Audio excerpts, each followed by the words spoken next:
పక్కనే ఉన్నా అన్నా, వచ్చేస్తున్నా. ఇక్కడే ఆపండి.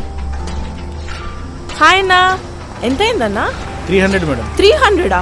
బుక్ చేసినప్పుడు 220గా చూపించింది. ట్రాఫిక్ లో వెయిట్ చేసాం కదండి, చార్జెస్ పడతాయి. ఈ మధ్య ఇలా కూడా దోచుకుంటున్నారా? ఓకే అయిపోయింది చూడండి.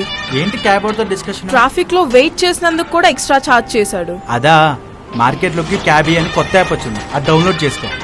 బుక్ చేసినప్పుడు ఎంత అమౌంట్ చూపించిందో డ్రాప్ లొకేషన్ కూడా అదే అమౌంట్ చూపిస్తుంది, ఎంత ట్రాఫిక్ ఉన్నా సరే. కలిసి వెళ్దాం, క్యాబీతో ఉందాం. Thanks to Cabbie services. Any time on time thanks to Cabbie services. Download now. Chandrababu Naidu గారి నాయకత్వంలోని కూటమి ప్రభుత్వం మొట్టమొదటి క్యాబినెట్ మీటింగ్ ఈరోజు జరిగింది వారి నాయకత్వంలో. ఈ క్యాబినెట్ మీటింగ్లో అన్ని వర్గాల ప్రజలకి భరోసా కలిగించే విధంగా ఎన్నికల్లో ఏదైతే కొన్ని హామీలు ఇచ్చారో వాటిని అమలు చేయడానికి నిర్ణయం ద్వారా ప్రజలకి భరోసా కల్పించే ప్రభుత్వం వచ్చింది అనే నమ్మకాన్ని కలిగించడం జరిగిందని చెప్పేసి మనం చేస్తాను. నేను మొట్టమొదటిగా మెగా డిఎస్సి. గత ప్రభుత్వం కేవలం సివిల్ వర్కులు, పెయింటింగ్ వర్కులు, కొన్ని పనిముట్ల కొనుగోలు మీద దృష్టి పెట్టి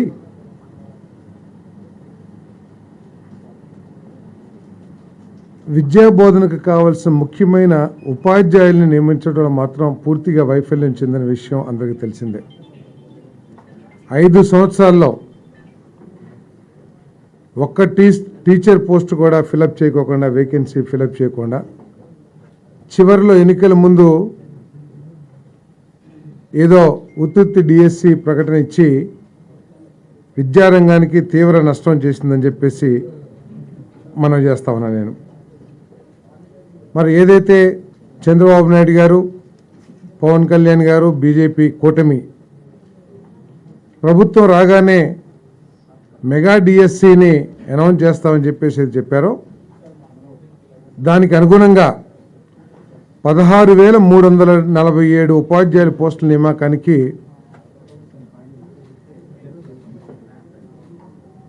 ఈరోజు కేబినెట్ ఆమోదం తెలియజేసిందని చెప్పేసి మీ అందరికీ మనవి చేస్తామని నేను. అంటే ఎస్జిటీలు, పీఈటీలు డిఫరెంట్గా ఉన్నాయి. అంతేకాకుండా అన్ని స్కూల్స్కి సంబంధించి ట్రైబల్ వెల్ఫేర్ కానివ్వండి, లేకపోతే గవర్నమెంట్ స్కూల్స్ కానివ్వండి, అన్నిటికీ సంబంధించి ఈ 16,347 పోస్టులు అని చెప్పేసి మీకు మనవి చేస్తా ఉన్నాను. ఇక్కడ దురదృష్టం ఏంటంటే గత ప్రభుత్వం అందరికీ తెలిసిందే, డిఎస్సికి క్వాలిఫికేషన్ ఏంటంటే టెట్ మార్కులు ఉండాలి. ప్రతి 6 నెలలకి ఒకసారి జరగాల్సిన టెట్ ఎగ్జామ్ని నిర్వహించుకోకుండా వేలాది మంది నిరుద్యోగ యువతి యువకులు నష్టపోయే విధంగా గత ప్రభుత్వం చేసిందని చెప్పేసి మనం చేస్తాను. ఎందుకంటే 80% డిఎస్సి మార్కులు, 20% టెట్ మార్కులు కలిపి ఈ ఉద్యోగ నియామకానికి అర్హతగా తీసుకుంటున్న విషయం మనకు తెలిసిందే. ఇప్పుడు టెట్ ఎగ్జామ్ నిర్వహించకపోవటం మూలంగా వాళ్ళకి టెట్లో మార్కులు ఇంప్రూవ్ చేసుకునే అవకాశాన్ని కోల్పోయారు. అంటే టెట్ ఎన్నిసార్లైనా రాయొచ్చు, ఒకసారి అంటే ఇంప్రూవ్మెంట్ మనం ఏదైతే ఇంటర్మీడియట్ రాస్తామో అది రాయొచ్చు. ఒకవేళ ఒక పరీక్షలో కొన్ని మార్కులు వచ్చాయనుకోండి, రెండో పరీక్షలో అటెండ్ అయ్యి ఇంకా ఎక్కువ మార్కులు తెచ్చుకుంటే ఎక్కువ మార్కులు పరిగణలోకి తీసుకోబడతాయి. సో ఈ ప్రభుత్వం 3 సంవత్సరాల క్రితం ఆ టెట్ నిర్వహించి తర్వాత నిర్వహించకపోవటం మూలంగా కూడా చాలా నష్టపోయారని చెప్పేసి కూడా ఈ సందర్భంగా నేను తెలియజేస్తామని నేను. అంతేకాకుండా చంద్రబాబు నాయుడు గారు చాలా స్పష్టంగా చెప్పింది ఏమిటంటే నాణ్యత కలిగిన విద్యని అందించడం కోసం నేషనల్ ఎడ్యుకేషన్ పాలసీ వీటన్నిటి మీద కూడా సమగ్రంగా పరిశీలించి విద్యా ప్రమాణాలని పెంచే విధంగా ఈ రాష్ట్రంలో ప్రతి వాడికి కూడా నాణ్యత కలిగిన విద్య అందే విధంగా చర్యలు తీసుకోవాలని చెప్పేసి కూడా మరి ఆదేశించడం జరిగిందని చెప్పేసి మనం చేస్తాను నేను. ఇంకో రెండోది ల్యాండ్ టైటిలింగ్ యాక్ట్. మీ అందరికీ తెలుసు, ఈ రాష్ట్రంలో ఈ ల్యాండ్ టైటిలింగ్ యాక్ట్ అనగానే భూ యజమానులు అందరూ కూడా ఉలికిపాటుకి గురయ్యారు, పిడుగుపడ్డట్టు భయపడిపోయారు, భయాందోళనకు గురయ్యారు. ఈ ల్యాండ్ టైటిలింగ్ యాక్ట్ ఒకసారి మనం చూసినట్లయితే గత ప్రభుత్వం ఎంత బాధ్యతారహితంగా పరిపాలన చేసేదో అర్థమవుతుందని చెప్పేసి నేను మీ అందరికీ కూడా మనవి చేస్తా ఉన్నాను. ఎందుకంటే ఈ ల్యాండ్ టైటిలింగ్ యాక్ట్ యొక్క ఉద్దేశం దేశంలో కానీ రాష్ట్రాల్లో కానీ ఈ భూములకు సంబంధించిన లిటిగేషన్స్ తగ్గించాలనే ఒక లక్ష్యంతో ఈ చట్టాన్ని తీసుకురావాలని ఆలోచన చేసింది కేంద్ర ప్రభుత్వం.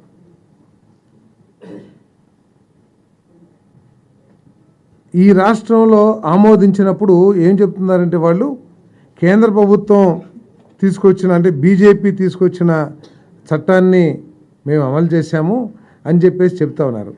కానీ కేంద్ర ప్రభుత్వం ప్రతిపాదించిన నీతి ఆయోగ్ ప్రతిపాదించిన చట్టానికి మన రాష్ట్రం ఆమోదించిన చట్టానికి తీవ్ర వైరుధ్యాలు ఉన్నాయని చెప్పేసి మీకు మనవి చేస్తా ఉన్నాను నేను. ఎందుకంటే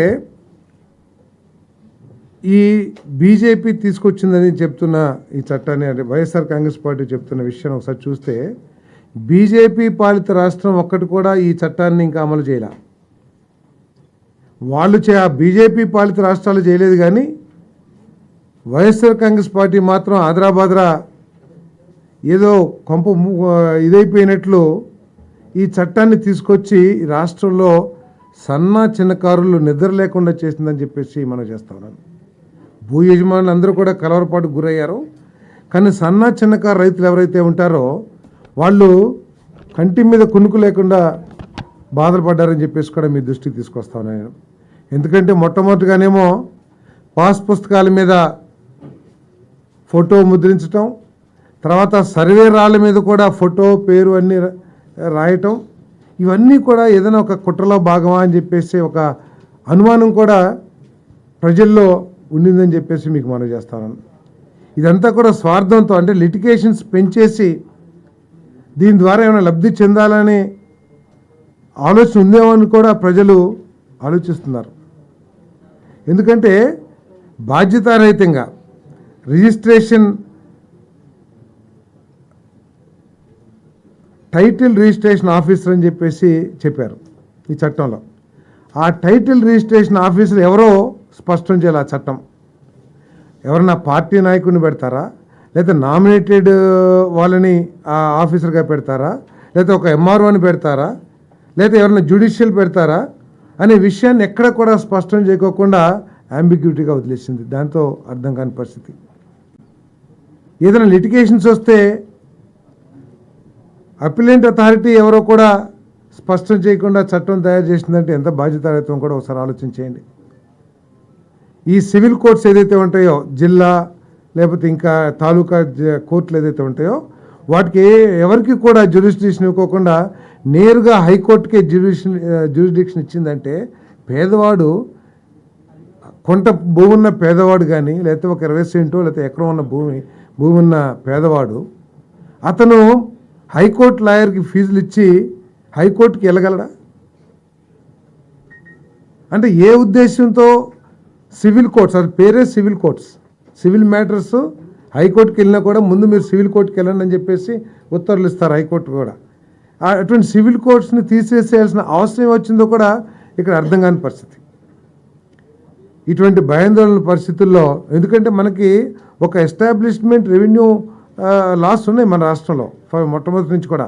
ఏదో చిన్న చిన్నవి ఉంటే వాటిని ఎనామిలీస్ అన్నీ కూడా మనం తీసేయడానికి ప్రయత్నం చేయొచ్చు, కానీ ఈ విధంగా స్వార్థపూరితంగా దోచేయాలన్న ఆలోచనతో ఒక యాక్ట్ తీసుకురావటం అనేది చాలా బాధాకరం అని చెప్పేసి మనం చేస్తాను. మరి ప్రజలకు భరోసా కల్పించడానికి మరి ఈ చట్టాన్ని రద్దు చేయాలని చెప్పేసి క్యాబినెట్ తీర్మానించింది. ఒరిజినల్ డాక్యుమెంట్స్ కూడా పొందే అవకాశాన్ని, ఎందుకంటే యాక్ట్ ప్రకారం ఒరిజినల్ డాక్యుమెంట్స్ కూడా రావని చెప్పేసి అర్థమవుతా ఉంది. ఒరిజినల్ డాక్యుమెంట్స్ కూడా మరి వారికి ఇచ్చేస్తాం కూడా జరుగుతుందని చెప్పేసి మనం చేస్తా ఉన్నాను. ఇంకా మూడో పాయింట్, సామాజిక పింఛన్లు.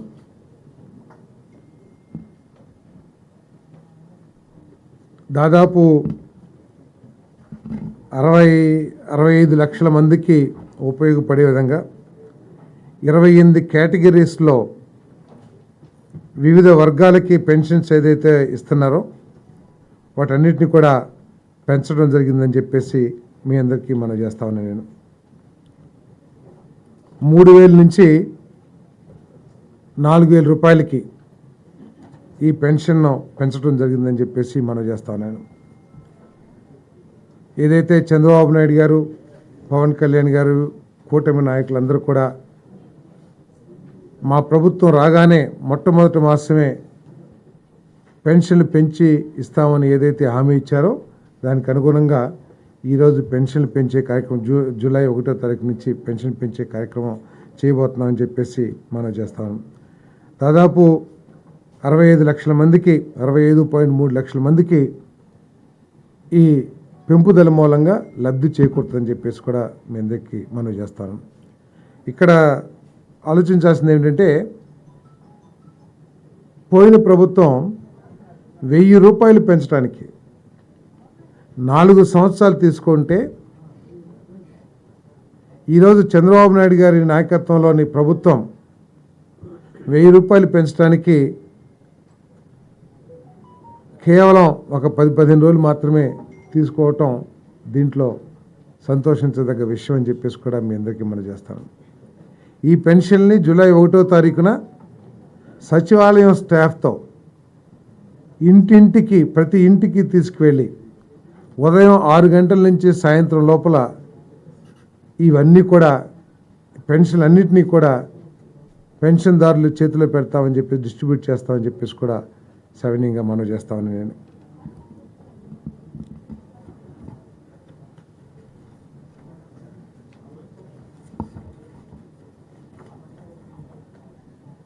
మరి ఒక కేటగిరీ ఫిజికలీ డిజేబుల్డ్ పర్సన్స్కి 3,000 నుంచి 6,000 రూపాయలు, పూర్తి అంగవైకల్యంతో ఉన్న వాళ్ళకి 5,000 నుంచి 15,000 రూపాయలు కూడా పెంపుదల కూడా ఇవ్వబోతున్నామని చెప్పేసి కూడా నేను మనవి చేస్తాను.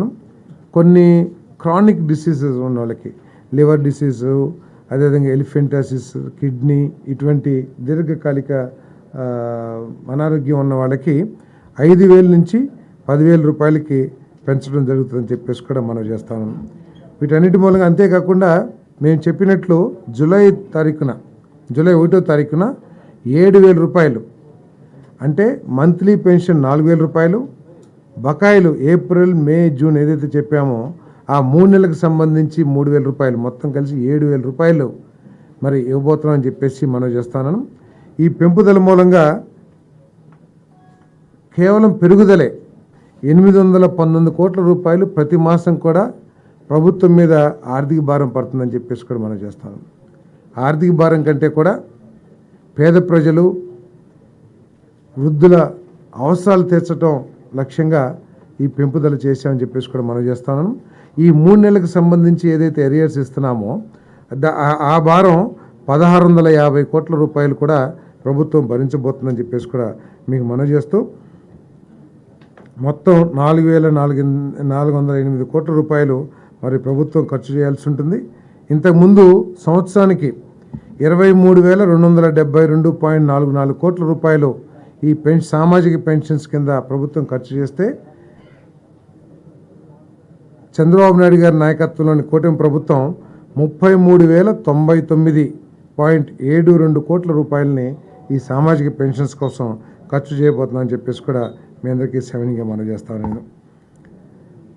అదేవిధంగా 4వ ఐటెంగా స్కిల్ డెవలప్మెంట్ అండ్ ట్రైనింగ్.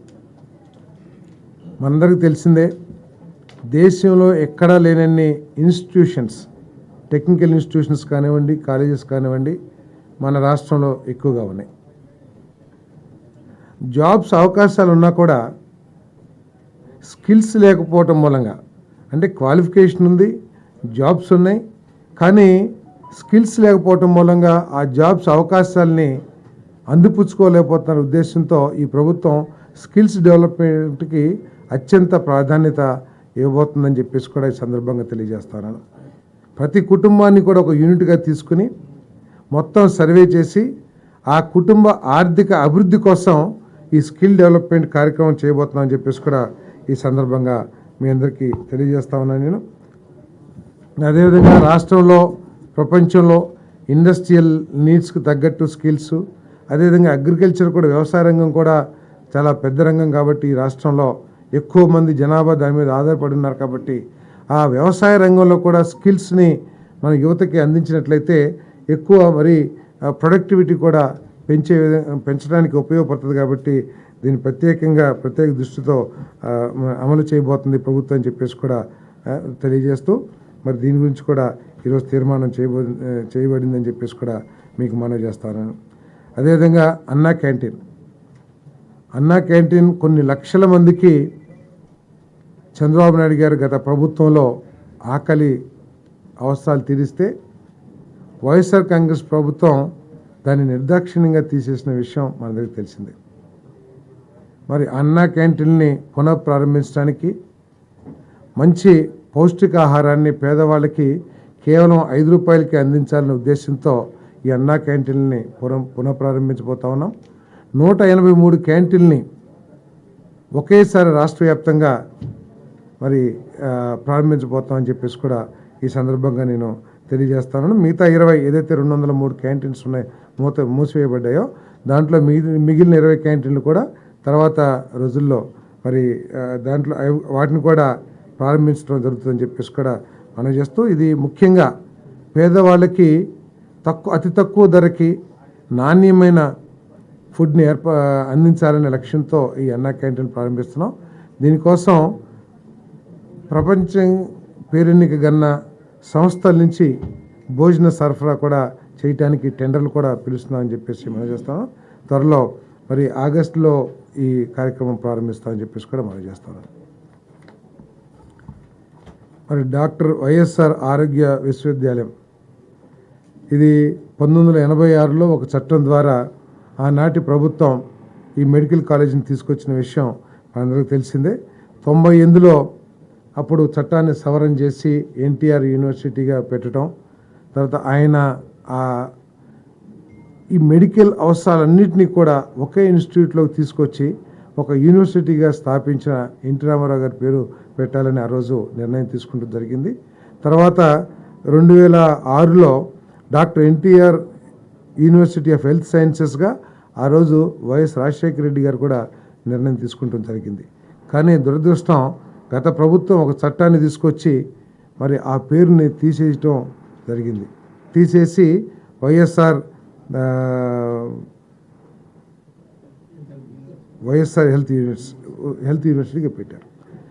దీనికి సంబంధించి దాంట్లో పాస్ అయిన డాక్టర్లు కొన్ని సమస్యలు ఎదుర్కొంటున్న విషయాన్ని మన గద్దె రామ్మోహన్ గారు, అదేవిధంగా అచ్చెన్నాయుడు గారు, ఇంకా కొంతమంది ప్రజాప్రతినిధులు ప్రభుత్వం దృష్టికి తీసుకొచ్చిన ధర్మం. ఎందుకంటే సర్టిఫికేట్స్ ఇచ్చేటప్పుడు కొంతమందికి ఏమో ఎన్టీఆర్ హెల్త్ యూనివర్సిటీ అని, కొంతమందికి ఏమో వైఎస్ఆర్ యూనివర్సిటీ అని చెప్పేసి, తర్వాత కొన్ని సంవత్సరాలేమో ఎన్టీఆర్ యూనివర్సిటీలో చదివి ఫైనల్ డిగ్రీ, అంటే కొన్ని సంవత్సరాల మార్కులేమో ఎన్టీఆర్ యూనివర్సిటీ మార్కులు ఇస్తుంటాయి, ఫైనల్ పాస్ అవుట్ ఏమో వైఎస్ఆర్ యూనివర్సిటీ.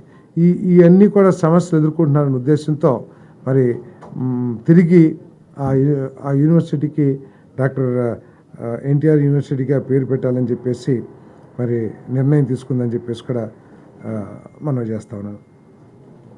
అదేవిధంగా మరి ఇప్పటికే ఉన్న అడ్వకేట్ జనరల్ గారు, అదేవిధంగా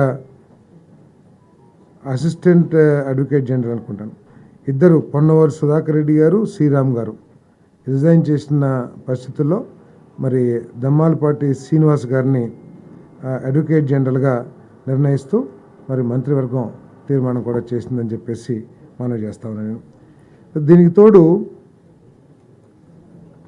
రాష్ట్రంలో ఈ గంజాయి మాదక ద్రవ్యాల సమస్య తీవ్రం అవుతున్న విషయాన్ని మనందరూ కూడా తెలుసు. పేపర్లు చూస్తే అక్కడ 2 కిలోలు టన్ను, లేకపోతే 50 కిలోలు 100 కిలోలు హీరాయిన్, లేకపోతే మాదక ద్రవ్యాలు.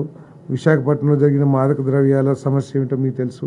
అదేవిధంగా ప్రతి చోట కూడా కాలేజీల్లో కానివ్వండి, స్కూల్స్ కూడా ఇది గంజాయి సమస్య పాకటం అనేది ప్రతి ఒక్కరు కూడా బాధపడాల్సిన విషయంగా నేను మీ అందరికి మనవి చేస్తాను. దీని మీద కఠిన చర్యలు తీసుకోవాలనే ఉద్దేశంతో మరి 4 మంత్రులతో మరి ముఖ్యమంత్రి గారు ఒక కమిటీ వేయటం జరిగింది. హోమ్ మినిస్టర్ గారు, ట్రైబల్ వెల్ఫేర్ మినిస్టర్ గారు, ఎడ్యుకేషన్ మినిస్టర్ గారు, హెల్త్ మినిస్టర్ గారు, ఎక్సైజ్ మినిస్టర్ గారు, 5గురితో కూడా ఒక కమిటీ వేసి దీని మీద ఎలాబరేట్గా డిస్కస్ చేసి దీన్ని ఏ విధంగా అరికట్టాలి అనే విషయం మీద మరి చర్యలు తీసుకుంటానికి ప్రభుత్వానికి సూచన చేయడానికి ఒక కమిటీ వేశారు. మరి ముఖ్యమంత్రి గారు దీని మీద చాలా సీరియస్గా ఉన్నారు. ఎందుకంటే ముఖ్యమంత్రి గారు కదా మంత్రిమండలి మొత్తం, ఎందుకంటే భావితరాల పౌరులకి ఇది ఒక పెద్ద సమస్యగా మారిపోతున్న విషయం అందరికీ తెలిసిందే. దీన్ని ఏ విధంగా అరికట్టాలి, రవాణా అరికట్టాలి, అమ్మకం అరికట్టాలి, అసలు చాలా చోట్ల చాలా ఈజీగా సింపుల్గా గంజాయి దొరికే పరిస్థితులు ఈ రాష్ట్రంలో ఉన్నాయని చెప్పేసి మనం పేపర్లు చదువుతా ఉన్నాం. వీటన్నింటినీ అరికట్టడానికి సీరియస్ యాక్షన్ తీసుకోమని చెప్పేసి కూడా ముఖ్యమంత్రి గారు ఆదేశించడం జరిగింది. ఈ కమిటీ చర్చించి తగు చర్యల్ని సూచిస్తుంది. అదేవిధంగా పంచాయతీలు, మున్సిపాలిటీలు పారిశుద్ధ్య పనుల్ని వెంటనే ప్రారంభించాలి. ఎందుకంటే గతంలో కొంత కుంటుపట్టమే కాకుండా ఈ మధ్య హెల్త్ సమస్యలు కూడా వస్తున్న విషయం మీద తెలిసిందే. వీటి కోసం మరి వెంటనే చర్యలు తీసుకోవాలని చెప్పేసి కూడా ముఖ్యమంత్రి గారు ఆదేశాలు ఇచ్చారు. అదేవిధంగా పాట్ హోల్స్ ఏదైతే ఆర్ఎన్బి పంచాయతీరాజ్ రోడ్లో పాట్ హోల్స్తో ఇబ్బందులు పడుతూ ఉన్నారో వాటిని కూడా పూడ్చడానికి తగు చర్యలు తీసుకోవడం కోసం ఆర్ఎన్బి మినిస్టర్ని మరి వెంటనే వాళ్ళు చర్చించి ముఖ్యమంత్రి గారి దగ్గర కూడా సమీక్ష చేస్తానికి నిర్ణయం తీసుకోవాలని చెప్పేసి మనం చేస్తాం.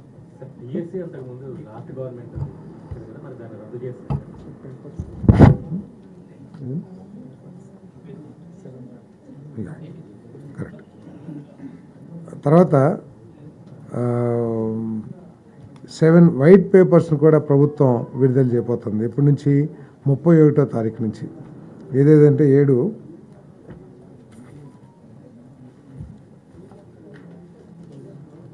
రాశారా కూడా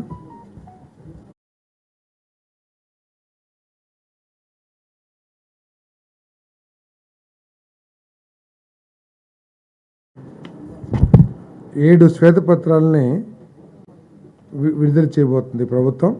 పోలవరం మీద 1, అమరావతి, విద్యుత్ పర్యావరణం, ల్యాండ్, శాండ్, మైన్స్, జియాలజీ మొదలైనవన్నీ కూడా, liquor and excise, law and order మరియు ఫైనాన్స్ మీద శ్వేతపత్రాలు రిలీజ్ చేయబోతా ఉన్నాము. అది 31వ తారీఖున మొదలుపెట్టి 18వ తారీఖు వరకు కూడా 3 రోజుల గ్యాప్తో 4 రోజుల గ్యాప్తో ఇవన్నీ కూడా మరి రిలీజ్ చేయబోతుంది. అంటే గత ప్రభుత్వం ఏ విధంగా ఈ రంగాల్ని దుర్వినియోగం చేయటమో లేకపోతే విధ్వంసం చేయటమో, ఏ విధంగా ఆర్థిక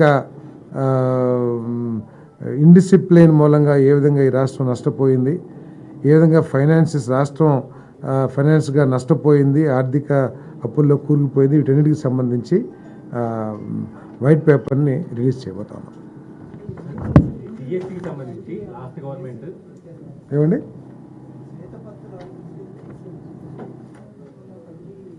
కమిటీ ఏం లేదు, ఆయా సంబంధిత మంత్రులు అధికారులు కలిసి తయారు చేసి ముఖ్యమంత్రి గారితో చర్చించి అవసరమైతే క్యాబినెట్ కొలీగ్స్తో కూడా చర్చించి రిలీజ్ చేస్తారు, ప్రభుత్వం రిలీజ్ చేస్తారు.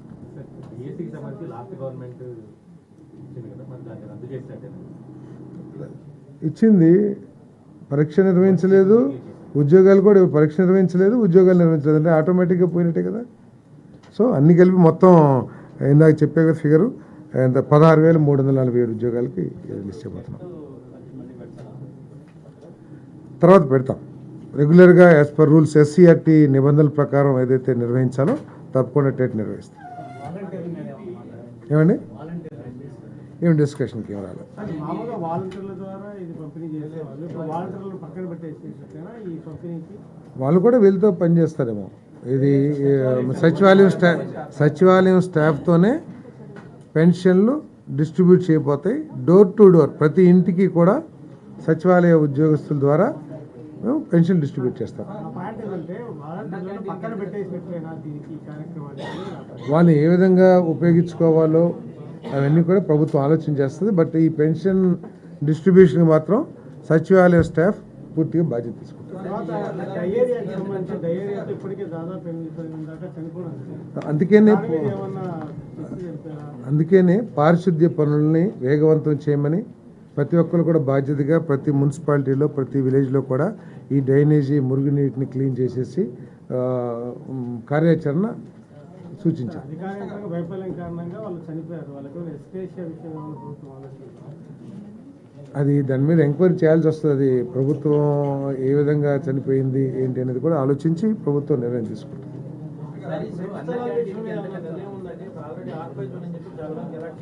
ఏదండి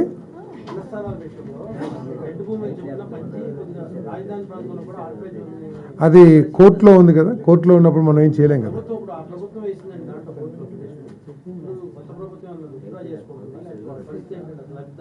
ఇప్పుడు కోర్టులో ఉంది కాబట్టి దాని మీద మనం ఏం మాట్లాడకూడదు కదా. కోర్టు నిర్ణయం ప్రకారం తగు చర్యలు తీసుకుంటాం. ఏదండి అన్నింటినీ అంటే రాష్ట్రంలో విద్యా ప్రమాణాలను పెంచడం కోసం అవకాశం ఉన్న ప్రతి విషయాన్ని కూడా లోతుగా పరిశీలించి తగు చర్యలు తీసుకోమన్నారు. దాంట్లో భాగంగానే ఈరోజు టీచర్స్ ఉండాలి, అసలు విద్యా బోధన చేసేవాళ్ళు లేకపోతే విద్య ఎట్లా అందుతుంది అనే ఉద్దేశంతో ఖాళీలున్న ప్రతి 16,340 పోస్టులు భర్తీ చేయడమే కాకుండా ప్రతి సంవత్సరం కూడా రెగ్యులర్గా డిఎస్సి పెట్టి వచ్చిన ఖాళీలన్నీ కూడా భర్తీ చేయాలని కూడా నిర్ణయం తీసుకున్నారు. ఏం లేదు, నేను చెప్పినవి క్యాబినెట్లో డిస్కషన్. ఏదండి వాళ్ళు చేసింది అయిపోయింది కదా, వాళ్ళు చేశారు కదా. ఇప్పుడు మౌలిక సౌకర్యాలు ఏర్పాటు చేస్తానికి కూడా ప్రాధాన్యత ఇస్తాం, దాంట్లో ఎటువంటి డౌట్ లేదు. కానీ చదువుకు ముఖ్యం విద్యాబోధన చేసేవాళ్ళు కావాలి కదా. విద్యాబోధనను వదిలేసేసి బిల్డింగ్ కట్టాము లేకపోతే రంగులేసాము అంటే విద్య అభివృద్ధి చెందదు కదా. కాబట్టి ముందు విద్యా ప్రమాణాలు పెంచడం కోసం, విద్యాభివృద్ధి కోసం టీచర్స్ని, ఖాళీలు ఉన్న టీచర్స్ అన్నిటిని కూడా పోస్టులు కూడా ఫిలప్ చేస్తాం. తెలుగు మీడియం టీచర్లు ఏమన్నా